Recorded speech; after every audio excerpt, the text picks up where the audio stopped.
ഇന്നത്തെ ദൈവവചനം. ഇന്നത്തെ സുവിശേഷത്തിൽ ദൈവത്തിൻ്റെ സ്നേഹത്തിൻ്റെയും കൃപയുടെയും ഏറ്റവും ശക്തമായ ചിത്രീകരണങ്ങളിൽ ഒന്നാണ് മുടിയനായ പുത്രൻ്റെ ഉപമ. അശ്രദ്ധമായ തിരഞ്ഞെടുപ്പുകൾ നടത്തുകയും തൻ്റെ അവകാശം പാഴാക്കുകയും സ്വയം തകർന്നവനും നിരാശനുമായി കണ്ടെത്തുകയും ചെയ്യുന്ന ഒരു യുവാവിൻ്റെ കഥയാണ് ഇന്നത്തെ വചനത്തിൽ പറയുന്നത്.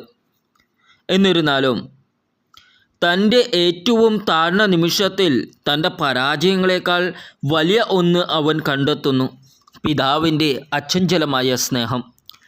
തകർച്ചയിലേക്ക് നയിച്ച ഒരു തിരഞ്ഞെടുപ്പ്, സ്വാതന്ത്ര്യത്തിനായി കൊതിച്ച ഇളയ മകൻ, പിതാവ് ജീവിച്ചിരിക്കുമ്പോൾ തന്നെ തൻ്റെ അവകാശം ആവശ്യപ്പെട്ടു.